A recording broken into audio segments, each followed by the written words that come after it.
Lygiuojamės į dešinę, sustojam, praleidžiam koloną.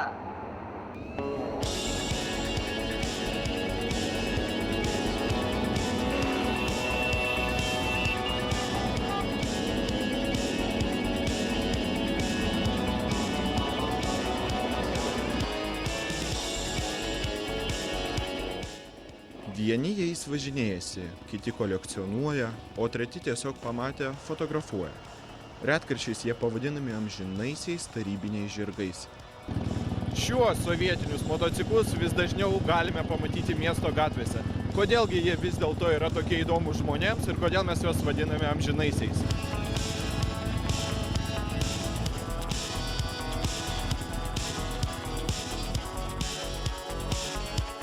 Šitą techniką pradėjau domėtis daugmaž nuo 13 metų.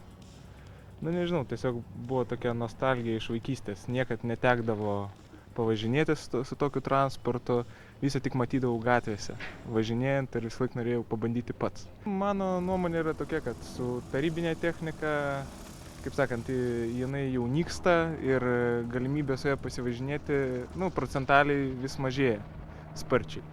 Tai aš nusprendžiau, kad su užsienietiška technika spėsiu pavažinėti bet kada, tai sustojau ties šiais motociklais.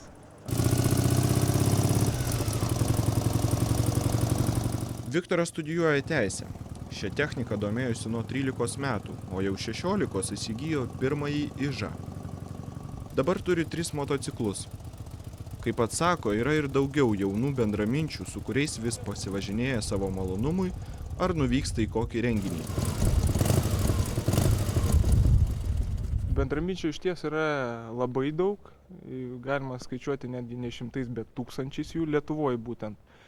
Bet deja tokių aktyvių žmonių, kurie nuolat kasdien važinėtų ir eksploatuotų tą techniką arba bent tai pagrindinius renginius važiuotų, jų iš tikrųjų yra mažai. Didžiausias dėmesys būna sulaukiamas iš pagyvenusių vyrų, kurių vaikystė, jaunystė praėjo su šita technika, jiem iš tikrųjų nostalgija, jie net sustoja, matosi iš veido, kad visas mimikos dingsta ir tiesiog akim seka tą transporto priemonę ir prisimena visą tai, kas buvo geriausia tais laikais važinėjant būtent su šito transportu. O yra ir žmonės, kurie visiškai nereaguoja, kurie neimponuoja tą techniką, kurie nepastebi, bet, kaip sakant, aš važinėju ne dėl tų, kurie mane mato, bet dėl save. Man pačiam malonu sėdėti ant šios transporto priemonės, kaip ji nebeatrodytų ir vairuoti ją. Mano galva labai gerai, kai jaunimas tais dalykais domisi, tada tam tikra pagarba yra praeičiai, kas mano galva yra labai svarbu. Viena, antra, kaip ir motociklas, kaip ir automobilis iš tikrųjų, tai vienu tuo pačiu ir meno kūrinys, ir technikos stebuklas. Tiesiog yra įdomu, tai yra motociklizmo istorijos dalis, tai yra technikos istorijos dalis, pagaliau tai yra technikos paveldas. Jeigu jis yra įdomus, tai žmonės jo domisi. Tai vėlgi, jeigu domisi sovietiniais motociklais, jeigu domisi javomis, Ižais, Uralais, kitais modeliais, tai turbūt jie yra patrauklūs. Ta prasme, taip, tai yra paprasti motociklai, kad jį restauruoti nereikia turėti ypatingų inžinerinių gebėjimų. Tai yra lengva, detalių kol kas yra daug. Sovietiniams motociklams nėra deficitas, pilnas internetas, pasiūla yra didžiulė, tai kodėl to nedaryti? Tai, kaip, sakykime, kaip laisvalaikio forma, tai yra, manau, kad labai sveikintinas dalykas.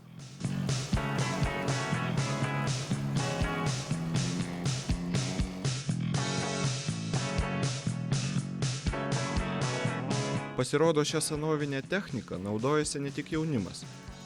Merkinės gyventojas Vaclovas Kamarauskas visą gyvenimą dirbo ryšininku ir nuolat važinėjo motociklu. Iš čia išvažiuoja iš kalno ir važiuoja, vežasi, ką reikia, daug ką mačiau. Ir taip iš parduotuvės nusiperka, kad sunku ten į tą, tai įsimeta į savo tą, bet daug metų jau tikrai. Jau man pačiai 60 metų, tai jau tikrai nuo kokį 10 metų aš jį atsimenu su to motociklo. Jis nepažeidėjas, bet labai tvarkingas, myli šitus motocikliukus ir kitiem, kam reikėdavo, kiek aš žinau, ten padėdavo, ką patvarkyti, ką paremontuoti. Tvarkingas labai žmogus. Stropus, tikras dzūkas. Važinėja, kasdien važiuoja į kalną, į parduotuvę. Kai kada ir po kelis kart dar į parduotuvę nuvažiuoja. apsipirkti, nes jau vaikščiot negali. O su motocikliuku savo šitu. O jis nuo pradžios darbo ryšiuose, kai dirbo prie telefonistų, tai jau jis gal kokį 5 įvažinėja šitą motocikliuką nusipirkęs.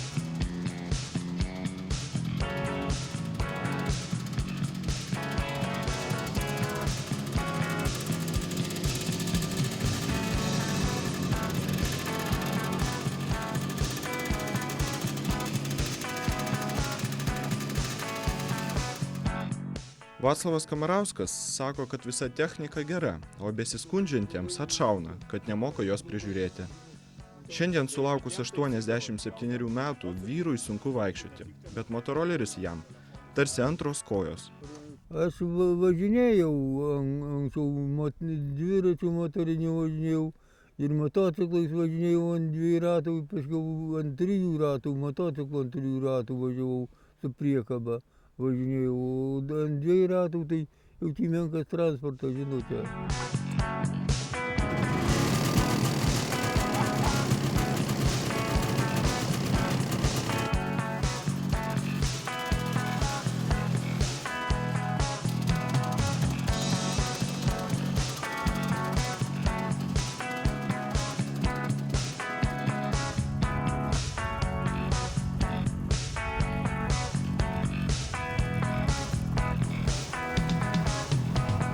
Rusiška negeresnė, bet visa gera.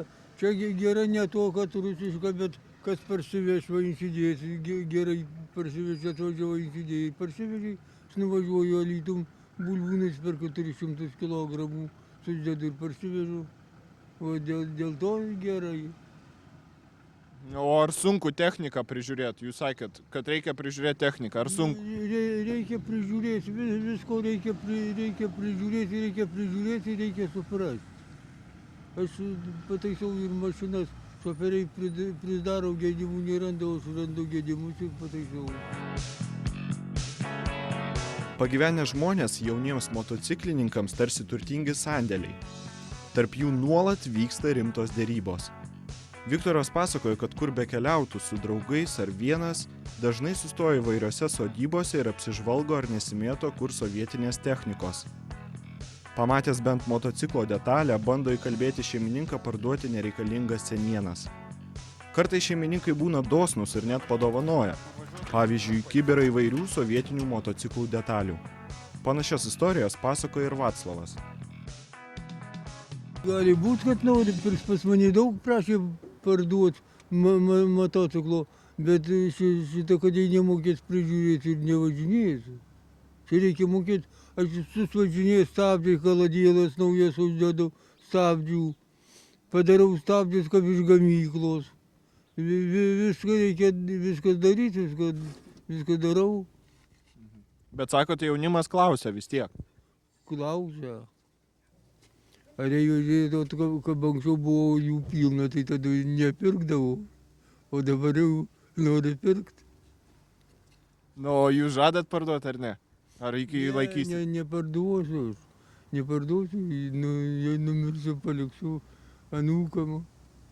Anūkas auga, vienas jau 15 metų, tas gali važinėti norės. Kolekcininkas Stasys Brunza sako, kad tokia technika traukia dėl savo paprastumo ir funkcionalumo, tačiau kasdien važinėtis siūlytų šiuolaikinę techniką, o sovietinę palikti pramogai. Labai pagarbiai žiūriu žmonės, kurie myli tą techniką, jie ten išglosto ją, tiek jinai prižiūrėta būna, kad kartais geriausiam stovi negu kaip jaunimas, reiškia, važinės kokį modelį, kuris galbūt ten jau metai nematęs nei plovimo skysčio, nei dar ką nors. Sovietiniai motociklai nėra nei geri, nei gražus. Pradėkim turbūt nuo to. Jie buvo populiarūs dėl kelių priežasčių. Viena iš jų ir turbūt pati pagrindinė, kad kitų nebuvo. Nebuvo alternatyvos. Tai yra egzotiškai atrodantis motociklai, jie yra kitokie, jie yra tokie, kokie jie yra, daug kas juos prisimena, turbūt absoliuti dauguma prisimena šitos motociklus. Visada malonu pažiūrėti. Na, anksčiau motociklas iš tiesų buvo prabangos prekė, turint omeny jo kainą. Šiandien nemanau, kad tai yra ypatingas kažkoks tai, sakykime, ekskliuzyvas ar kažkas. Tiesiog motociklas yra, norisi tikėti, kad motociklas visgi taps transporto priemonė, o ne prabangos preke ir tuo pačiu jisai atsidurs toj pozicijoje, kokio ir turėtų būti, tai yra transporto priemonė. Sovietmečių motociklai buvo tapę pramogą. Futbolo ir motociklų sporto šaka buvo vadinama motobolu. Vilniaus ir Kauno motorizuoti futbolininkai aikštėje varžosi koja ir ratu paspirdami kamuolį. Nustebsite, bet šiems motociklų ir motobolo entuziastams Lietuvoje dar prieš 10-metį sekėsi gana neblogai. Net ir per futbolo varžybas panaudoti geležiniai numylėtiniai. Ir ko tik tie vyrai nesugalvoja. Tik dabar juos pakeitė šiuolaikiniai motociklai, nes sovietiniai nėra amžini.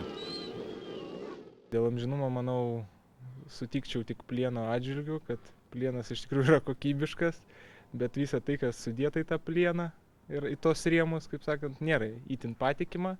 Ir be abejo, tą techniką reikia nuolat prižiūrėti. Tai nėra užsienietiška mašina ar motociklas, kur atsisėdai, pravažiavai tam tikrą atstumą ir pasikeiti tepalus.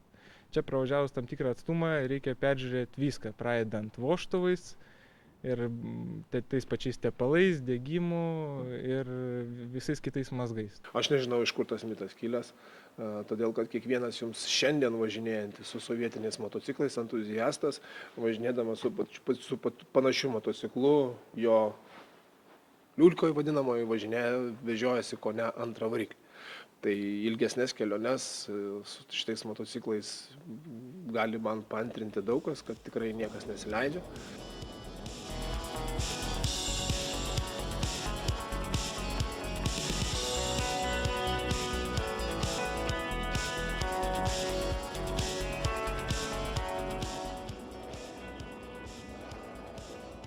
Entuziastams motociklai yra didžioji gyvenimo dalis.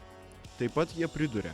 Šiandien tai yra tokia vargo prabanga, sakyčiau. Jeigu anksčiau bet kuri mašina ar motociklas tarybiniais metais keitėsi investicija, kaip šiuo metu nekilnojamas turtas, tai dėja šiais laikais taip jau nebėra. Ir aš nepavadinčiau tai iš tikrųjų kažkokia investicija. Tai yra tiesiog malonumas, hobis ir visa tai, ką darau aš ir daro dar tūkstančiai esančių tokių entuziastų Lietuvoje, grinai yra atsidavimas ir idėja, kaip sakant. Mes veikiame iš idėjos, kad išsaugoti tą sovietinį motociklizmą, kaip sakant. Gyvenimo dalis, galima sakyti, tai jau tapo ir pavadinčiau tai netgi daugiau nei hobi, tai jau yra liga. Ir kiekvienas save gerbintis tarybinės technikos motociklistas, turintis tarybinę techniką, būtent motociklą, jis turi dažniausiai vieną arba kelis motociklus ir dar turi kalną detalių ateičiai, nesvarbu ar jam prireiks ar ne, bet jis jas turi ir jam širdis rami. Aš pirmiausia nevažiuoju, o gerai pastrainu jį. Ir tada važinėjau, apdengiu grandinį, jį apdengta, o ant tilto grynas dantrasis, purų varo ir nelaiko. Aš padarau ir jį apdengiu, aklai uždengiu, tai aš ilgą važinėju.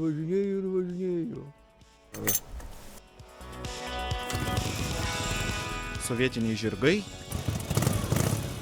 ižai, dnieprai ir kiti apie save primena ir internete, ir gatvėse. Jaunimui tai prisilietimas prie istorijos ir originalus pomėgis, o vyresniems žmonėms prisiminimai.